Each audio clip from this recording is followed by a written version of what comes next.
Welcome to the inaugural broadcast of Macrobusiness TV.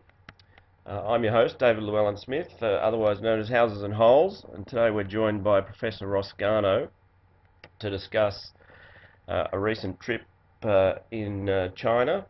Professor Garnaut is Professor of Economics at Melbourne University, as well as former Senior Economic Advisor to the Hawke Government and former Ambassador to China.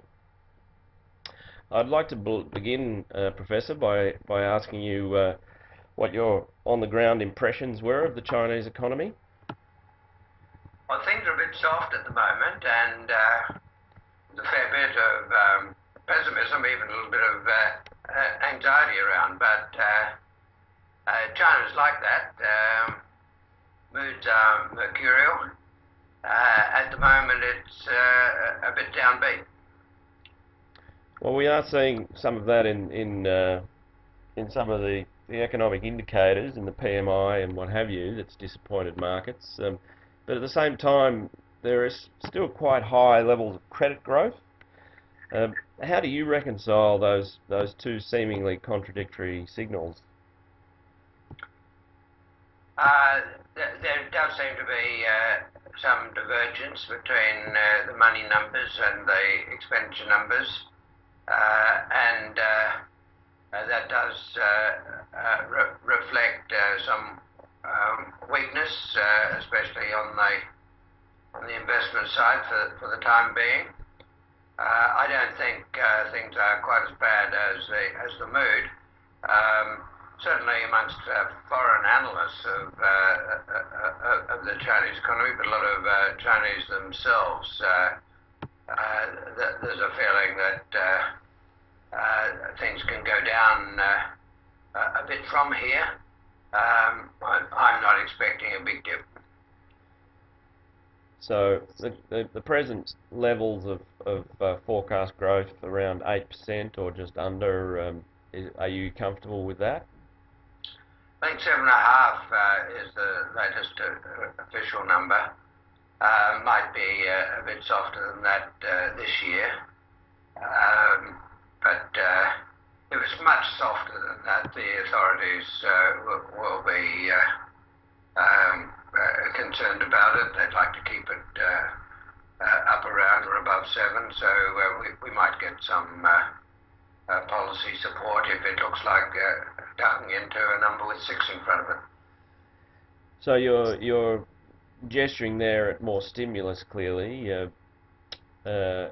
Is that likely to be concentrated in similar areas to the past with a focus on infrastructure? No, there probably will be something of a stimulus fiscal package later in the year, maybe not much later, whether or not it's called that. But it's likely to be concentrated almost entirely on energy saving and what the Chinese call investment in the low carbon economy.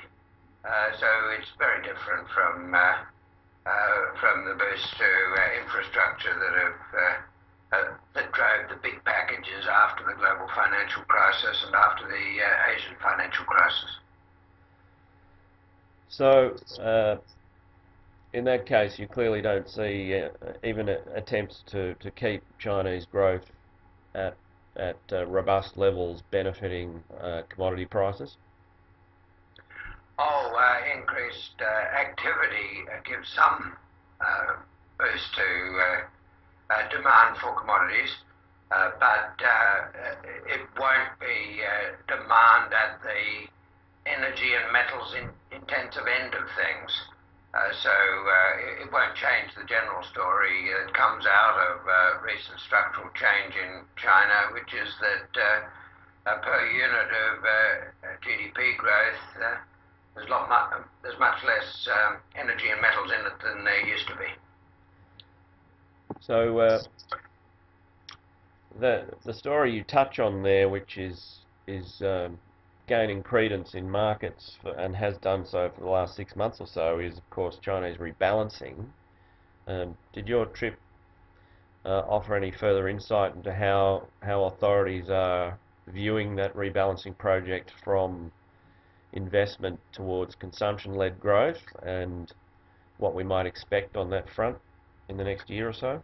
Well, a number of different rebalancings going on, David, and some of these are well underway. The biggest rebalancing is away from reliance on growth in export demand and away from net exports.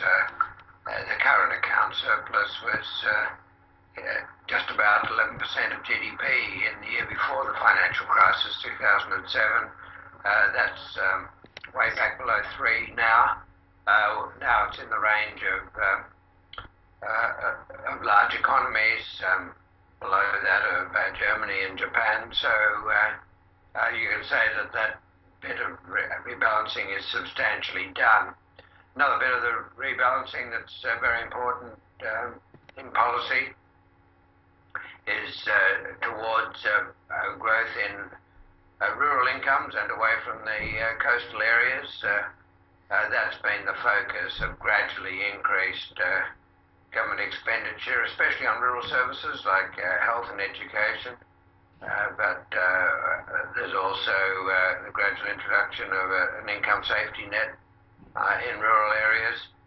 That will all come out as increased expenditure on services. More generally, there's a concern to increase the services role in the economy, which has been very much lower than other economies with similar income levels to China today. That rebalancing is just starting. And then there's a rebalancing to which you referred between investment and consumption. This is being driven by two things. One, the big increase in real wages, which has been progressing now for a number of years, which is gradually reducing the wages, the profit share of GDP, and with it investment. That will grind on steadily a bit more each year for quite a while. And alongside that, there's a deliberate de-emphasis of investment in policy, both government spending and money pushed out through the banks. Finally, there's a rebalancing away from industries that have big negative effects on environmental amenity.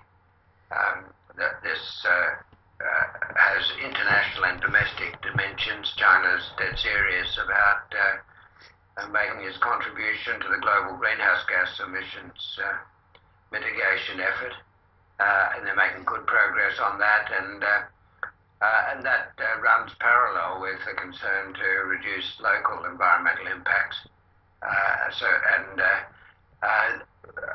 Like the rebalancing from investment to consumption, this one has a lot of momentum, but it's in its early stages.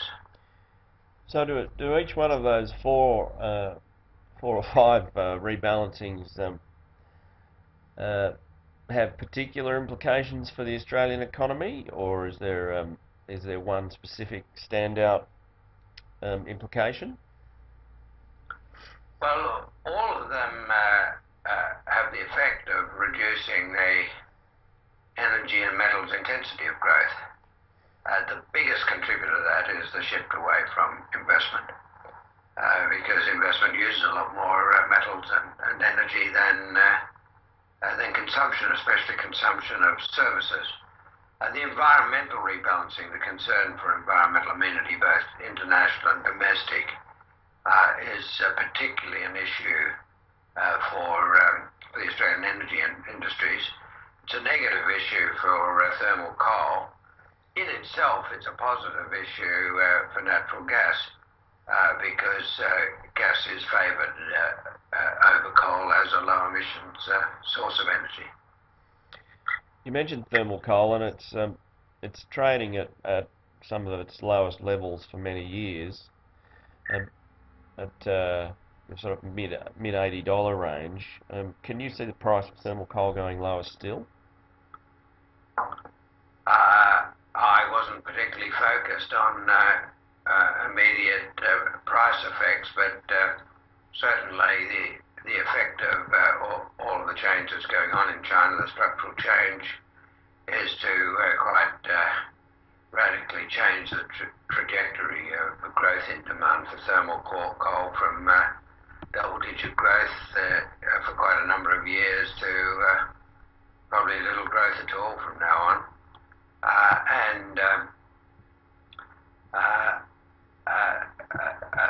Alongside that, there will be questions about what happens to Chinese supply. Of course, import demand is affected by Chinese production as well as Chinese consumption. That's harder to assess. But if you don't get quite a substantial pullback in the trajectory of Chinese production of thermal coal, then you could have China emerge not as a large and rapidly growing importer of coal, but one day as an exporter. So clearly you see China shifting away from high carbon energy intensive growth and bulk commodities in general. So what implications do you see there for the Australian economy? Well, the flywheels of the Australian resources boom over the last dozen years have been investment and exports in iron ore, coking coal, thermal coal, and investment in LNG in more recent years. The first three of these are going to be experiencing substantially lower prices than we grew accustomed to, substantially lower prices in the end than we used to justify big expansions of supply capacity in Australia and around the world. So we're going to have an overhang of capacity which will lead to the shakeout of high-cost capacity, both old and new. And the price will have to be low enough to shake out the surplus capacity. So we could see substantially lower prices while that's happening. That directly affects the Australian economy, directly affects average incomes, especially through what it does to state and federal government revenue. It also affects investment. There's no reason to think now that we're facing the end of this energy and metals intensive phase of Chinese growth that we'll see the share of resources in the Australian economy, resource investment, any higher than historical averages. So that all adds up to a very big downward adjustment. On LNG's more complex, we might come back to that. But that adjustment's going to require a very big expansion of investment and exports in the non-resources tradable industries, services, high-value manufacturers, parts of the agricultural sector, including agricultural processing. And to get that, we're going to need a big improvement in competitiveness. We're going to need and will get a big reduction in the real exchange rate. If we're smart, we'll support that with productivity-raising reform. But it all adds up to a very big adjustment, a very big challenge. And unless we make the adjustments early and vigorously, we could go through a very rough patch. So, in terms of the key being an increase in our competitiveness, how low do you think the dollar needs to go to really start delivering those benefits? Well, the other industries that we're going to have to get the growth from are in many ways competing with other developed countries, with Japan, Korea, North America, Europe, and here I'm talking about the big service export industries like education, tourism, business services, temperate agricultural products, including in processed form, specialised manufacturers that come from developed countries.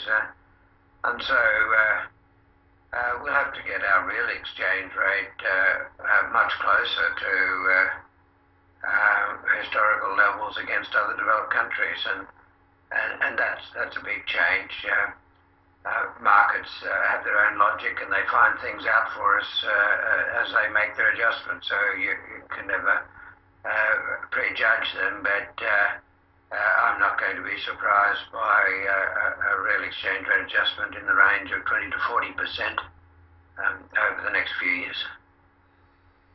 And you mentioned as well, specifically LNG, which has something of a built-in volumes ramp up ahead following the big investments. Over the weekend as well, the US Department of Energy gave approval to a new proposal from Freeport LNG to export substantial quantities to non-FTA countries in North Asia. So how much support do you expect that LNG ramp up to provide the Australian economy, and what benefit is that LNG boom? Well, China uses much less LNG as a proportion of its total energy than other major countries, and it's keen to get rapid growth in it, amongst other things because it's got lower environmental impact, both greenhouse gas emissions and carbon particulate emissions. So we'll see very strong growth in Chinese demand. The question is how much of that will be supplied from Australia. And there's a lot of competition. China itself is setting out to make the most of the unconventional gas technologies, coal seam gas and shale gas. It's a late starter in those areas, but it's putting a lot of effort into it, and it could have the geological, or does have the geological conditions that are prospective. But prospectivity isn't potential production, isn't reserves until you've drilled a lot of holes, and they're getting on with that. We may see substantial supplies coming from within China after a few years. The capacity to bring gas overland by pipeline is rapidly being expanded. Pipelines to Central Asia, and recent discussions at presidential level of a pipeline between Russia and China. That's potentially very important. We've accounted for a lot of the seaborne, the LNG trade for a while. The emergence of North America as a competitor is a significant development. North America has adopted more or less the opposite policy to us on gas. We've had an even bigger proportionate increase in gas reserves than the United States. In Australia, the increase in reserves has led to a big increase in domestic prices as exports have grown. In the United States, it led to a very big reduction in domestic prices, and so got a circumstance where domestic gas prices in the United States are a fraction, a small fraction of Australian export prices, with Asian import prices between the two, but up closer to what will be the Australian price. That's not all sustainable. You don't get in this globalized world such very big differentials in price lasting for very long. We're going to see some exports from the United States soon. No doubt the US would prefer to keep its gas prices well below the rest of the world, so there'll be a break on exports, but there are limits to how much the US can control that, because once gas is in a pipeline, it can end up in Canada or Mexico. And so you'll get LNG capacity in those places, even if the US is blocking it. So we've got to expect that over time we'll see a lot more North American gas coming into East Asia. Eventually you'll have American prices going up, East Asian and Australian prices coming down, and the gap between Australian and North American greatly reduced. So the question is going to be, how competitive are we in that new environment? At today's real exchange rate, we're not very competitive at all. We might be getting new projects, and it might be quite a while before there are decisions on any new capacity in Australia.